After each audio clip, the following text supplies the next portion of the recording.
안녕하세요. 글로벌 마케터이자 디지털 노마드 MJ입니다.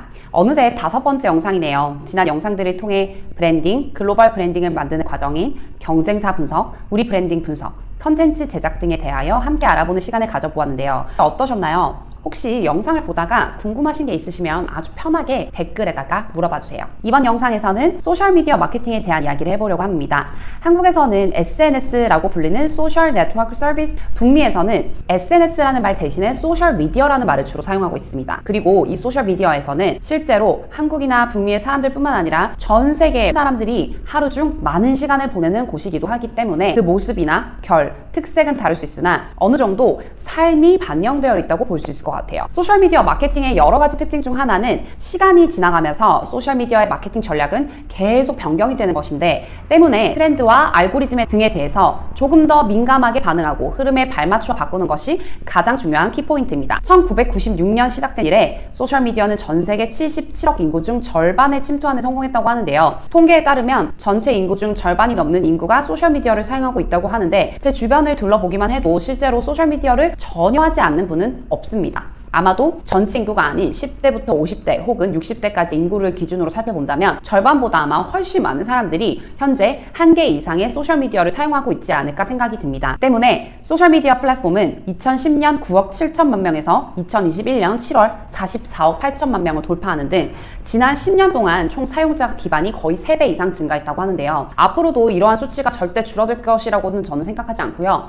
마케팅 채널이 변경될 수는 있지만 이 숫자는 절대 줄어들진 않을 거라고 생각합니다. 마케팅 내에서 소셜미디어에 대한 중요성과 가치, 의미는 아무리 강조해도 지나치지 않을 것 같은데요. 제가 이렇게 자꾸 강조드리는 이유는 실제로 많은 기업가 분들이 소셜미디어에 대한 중요성을 많이 놓치고 가시는 분들이 많아요. 하지만 타겟팅을 잘 생각을 한다면 꼭 그 채널에 맞게 소셜미디어 마케팅을 하는 것을 추천드립니다. 그렇다면 전 세계에서 어떤 소셜미디어가 가장 유명할까요? 실제로 전 세계로 보았을 때 소셜미디어 이용자는 페이스북이 가장 많고, 그 다음으로는 유튜브, 왓츠앱, 페이스북 메신저, 위챗 등이 뒤를 잇고 있습니다. 이 영상을 보고 계신 분들 중 글로벌 마케터 혹은 글로벌 진출을 원하시는 분들이 많을 거라고 생각하는데요. 글로벌 진출을 꿈꾸시는 사장님이라면 우리 브랜드가 어느 나라에서 비즈니스 런칭을 하고 타겟이 어떤 국가의 사람들인지, 어느 나라에 살고 있는 사람들인지에 대해 잘 분석한 후 맞추어서 소셜미디어 마케팅을 하는 것을 권장드립니다. 그렇다면 우선 제가 살고 있는 북미에서 많이 사용하고 있는 비즈니스를 하려면 적극 사용해야 할 소셜미디어 채널들은 무엇일까요? 그래프를 보시는 것 같이 유튜브, 페이스북, 인스타그램, 핀터레스트, 링크드인, 스냅챗 등이 뒤를 잇고 있는데요.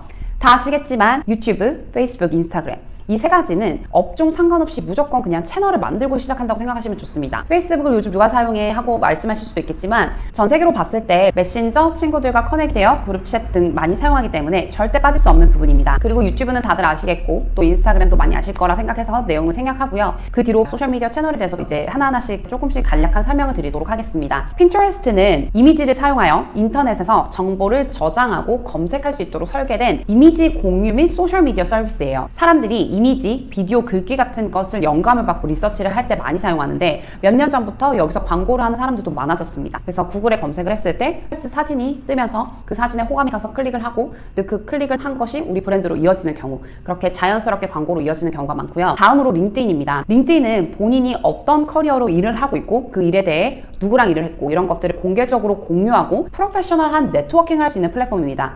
혹시 취직을 하고 싶거나 프리랜서로 일을 하고 싶을 때 없어서는 절대 안 되는 소셜미디어입니다. 북미에서는 실제로 HR 직원들이 지원자의 링크드인을 체크하여서 고용할지 말지 결정을 실제로 하곤 합니다. 스냅챗 요즘 점점 안 쓴다고 저도 생각을 했는데 미국 전체 통계를 보면 아직도 많이 쓰고 있습니다. 스냅챗은 미국의 멀티미디어 메신저 앱이고 스냅챗의 주요 특징 중 하나는 사진과 메시지가 짧은 시간 동안만 보는 게 가능하고 그 이후로는 사라집니다. 다음으로는 트위터입니다. 트위터는 사용자가 상호작용하는 미국의 마이크로 블로그 및 소셜 네트워크 서비스인데요. 등록된 사용자는 트윗을 게시하거나 좋아요 혹은 리트윗할 수 있지만 미등록된 사용자는 공개적으로 이용할 수 있는 트윗만 읽을 수 있고, 또 특징은 200자 한정된 내용만 올릴 수 있습니다. 다음으로는 왓츠앱입니다.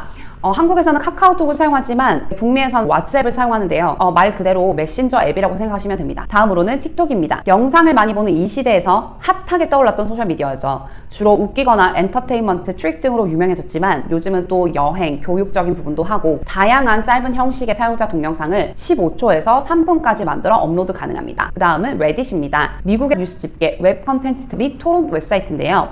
등록된 회원들은 링크, 문자 게시물, 이미지, 동영상 등의 컨텐츠를 사이트에 제출하고 그 후 다른 회원들에 의해 투표가 이루어집니다. 쉽게 설명하면 네이버의 지식인이라고 생각하면 됩니다. 우리가 네이버 지식인한테 물어봤을 때 댓글에 그걸 직접 사용했던 사람들이 리뷰를 잘 써주면 거기에 대해서 호감이 가잖아요. 그런 것처럼 레딧도 마찬가지입니다. 레딧과 굉장히 비슷한 Quora라는 게 있는데 소셜 질의 응답 웹사이트입니다.